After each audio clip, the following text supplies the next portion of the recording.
বন্ধুরা, রাজিয়া বেগম ফজরের নামাজ পড়ে বাইরে এসে তসবিহ হাতে একধানে বসে আছে। সকালে শুনশান নীরবতা, পাখিদের কিচিরমিচির শব্দ, মৃদু বাতাস বইছে, কিন্তু এসবে উনার তেমন বেশি আগ্রহ নেই হয়তো। মনে হচ্ছে হালকা চিন্তিত। মরিয়ম এসে জিজ্ঞেস করলো, আম্মা কি কিছু ভাবছেন? মেয়ের কথায় রাজিয়া বেগমের ধ্যান ভাঙল।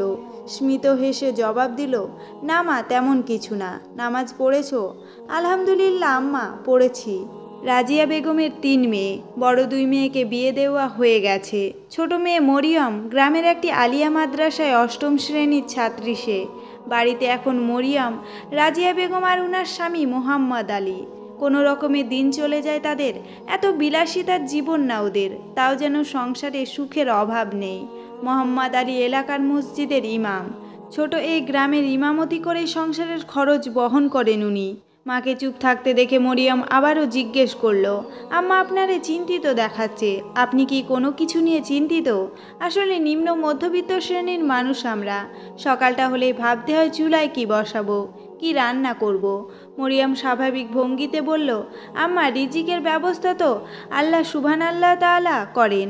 রাজিয়া বেগম স্মিত হেসে বললেন, তা তো করেই মা, কিন্তু এখন যদি আমি এখানেই বসে থাকি, তাহলেও কি আল্লাহ তাআলা রিজিকের ব্যবস্থা করবে?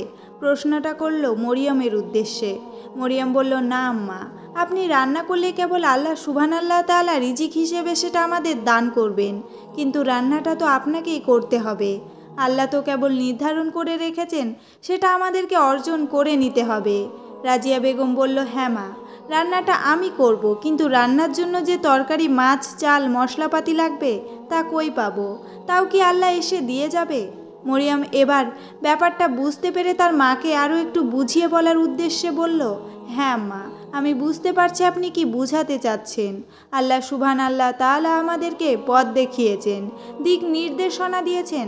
এখন আমাদের কাজ হলো সেটা খুঁজে বের করে সেই অনুযায়ী চলতে হবে এবং হালাল পন্থা অবলম্বন করতে হবে, তাতেই বরকত পাওয়া যাবে। রিজিকের মালিক আল্লাহ, তিনি আমাদেরকে খাওয়ান। এখন এটা ভেবে যদি আমরা ঘরে বসে থাকি, তাহলে কি পাতিলে খাবার পাবো? সেটার জন্য আমাদের হালাল কর্ম করতে হবে। রিজিক বন্টন আল্লাহ তাআলা করবেন, ঠিক আছে, কিন্তু সেটা আমাদের সন্ধান করে কেবল খাবার বন্দোবস্ত করতে হবে।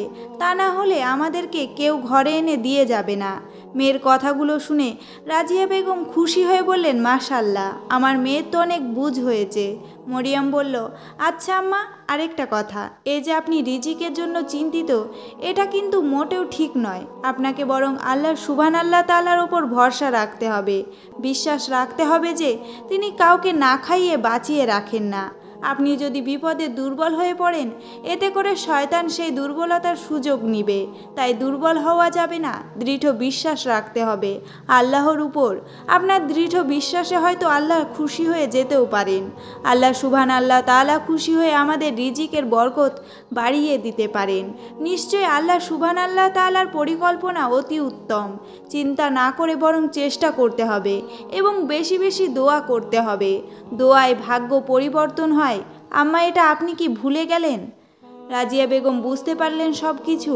আল্লাহ সুবহানাল্লাহ তাআলার নিকট লাখ কোটি শুকরিয়া যে উত্তম সন্তান দিয়েছেন তাকে। কখনো কোনো পরিস্থিতিতে হতাশ হওয়া যাবে না। দুনিয়াটা তো পরীক্ষার স্থান মাত্র। বন্ধুরা, আমাদের জীবনের সাময়িক কষ্ট, বিপদ আপদগুলো তো পরীক্ষা মাত্র।